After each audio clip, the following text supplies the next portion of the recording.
They say every town has one house everyone avoids. The kind of place people whisper about but never dare to check. But what happens when curiosity wins and the legend turns out to be real? Tonight's story isn't about monsters or demons or anything you can name. It's about something older, the kind of evil that waits patiently year after year for someone foolish enough to step closer. This is the candy bowl at the end of the street.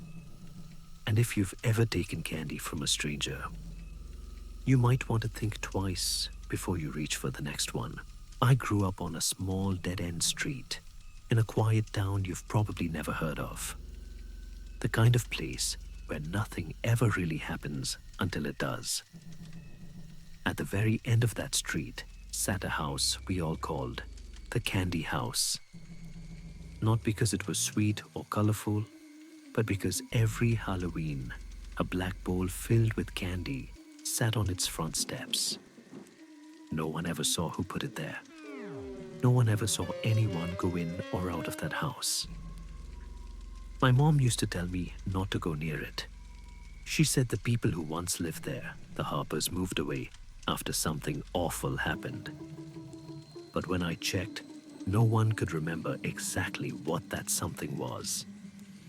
Even now, if you pull up our street on Google Maps, that house is blurred. You can see every roof, every mailbox, except that one. It's just a gray smear, like the system refuses to look at it. As a kid, that kind of thing thrilled me.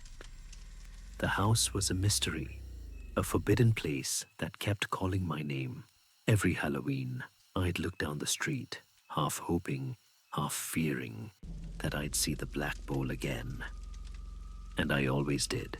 The story went something like this.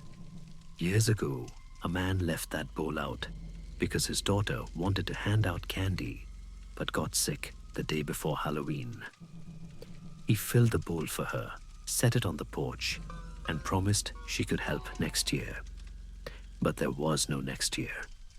She died before winter came. Ever since, they said the bowl keeps showing up every Halloween. Sometimes it's half full, sometimes it's empty. Some kids claimed they took candy from it once and woke up with bruises shaped like fingerprints on their wrists. Others swore they heard a little girl's laugh follow them home. Adults dismissed it as rumor. But in our town, we didn't joke about it. My friend Danny used to say, "It's just a neighbor who likes to freak people out." Maybe. Except the house had been abandoned for more than 15 years.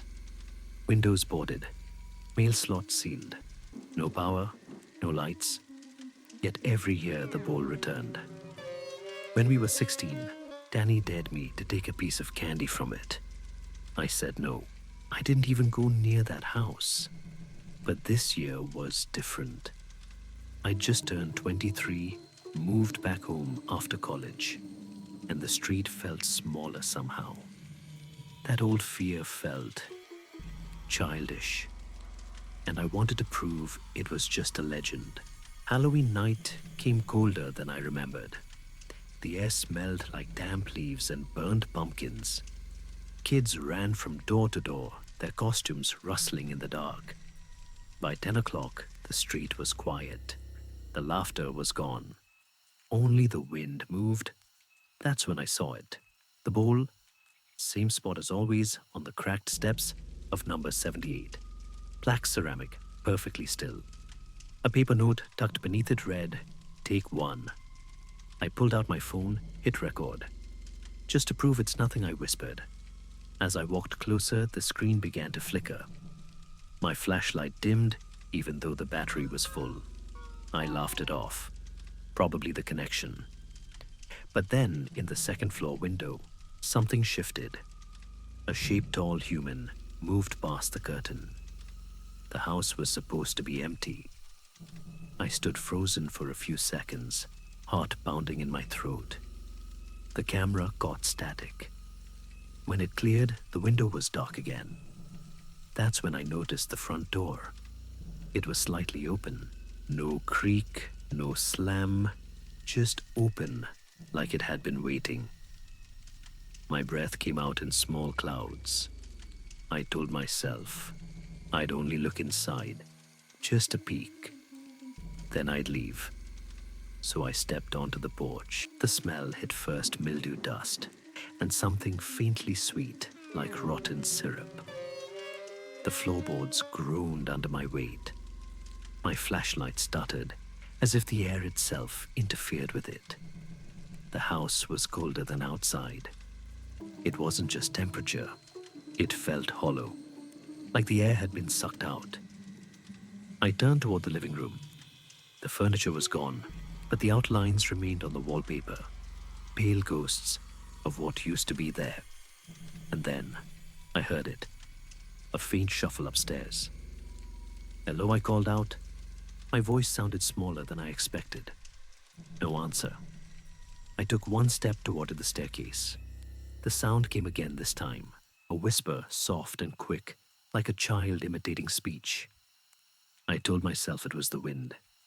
The windows were boarded, but maybe there was a gap. Still, the sound was deliberate, like it wanted me to listen. Halfway up the stairs, I felt it. A small hand brushed my ankle. I spun around, shining my light down the steps. Nothing. Just the empty hallway below. I ran up the rest of the stairs, half panicked, half furious at myself for being scared. At the top, the hallway stretched longer than it should have. I swear it wasn't that long from the outside. Every door looked the same, painted over in a dull brown, but only one was slightly open. A soft glow pulsed from inside. I pushed the door open. It was a child's bedroom. Wallpaper with faded stars, a small bed, and on the floor a candy bowl. The same one from the porch, except it wasn't empty. Inside were dozens of wrapped sweets, but the wrappers looked old, like they'd been there for decades. Some were brands that don't even exist anymore. Then my flashlight flickered off. In the darkness, a small voice giggled. "Did you take one?" I froze. The giggle came again, closer this time. My heart hammered so loud I could barely hear anything else. Then another sound. Footsteps. Slow. Coming from behind me. I turned, but the doorway was gone. There was just a blank wall where I'd come in. I pressed my hands against it, searching for a seam, a handle, anything. The plaster felt warm, alive. Then the voice spoke again. This time, it wasn't a child's voice. It was my brother's. He died when I was 10.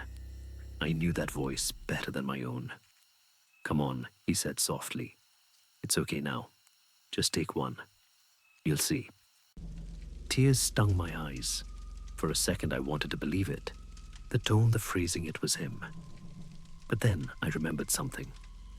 My brother never called me by my name. He used to call me Kiddo. And this voice didn't. That was enough. I turned and ran straight through the wall. I don't know how, maybe there was a doorway I couldn't see, but I fell hard onto the landing below. My flashlight cracked against the floor beam, spinning wildly. Somewhere behind me, a laugh turned into a shriek, high-pitched, endless. I bolted down the stairs, out the front door, and into the cold night air. I didn't stop until I reached my driveway. When I looked back, the house was dark again, silent, the door closed. My phone was still recording, but the video ended the moment I stepped inside. The file was corrupted. Every attempt to open it froze my screen. That night, I couldn't sleep. Every time I closed my eyes, I saw the bowl and heard that voice whispering, "Take one." I moved out a month later, told myself it was over. But the story didn't end there. A new family moved into number 78 this spring. Young couple, little girl about 6. I didn't want to meet them. I didn't even want to look at the house anymore. Until last night. There was a knock on my door, soft, hesitant. When I opened it, the little girl stood there smiling shyly. In her hands was a small black candy bowl. "Trick or treat," she said.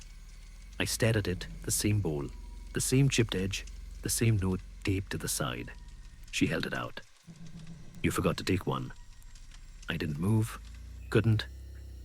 Her smile faded. Her voice changed just slightly. Lower, familiar. "Come on, kiddo," she whispered. And that's when I slammed the door. I don't know if she was really there. I didn't look out the window. I haven't gone outside since. But this morning, when I opened my front step, something was waiting there. The black bowl, full again, with a note. "Take one. Some stories end with a scream. Others end with silence. But the worst ones never really end at all. If you ever see a black bowl sitting alone on a doorstep, no lights or no house behind it, remember this story. And walk away. Because sometimes the thing that wants you to take just one doesn't plan on letting you stop there." You've been listening to NightLore, where every story has a shadow, and some shadows never fade.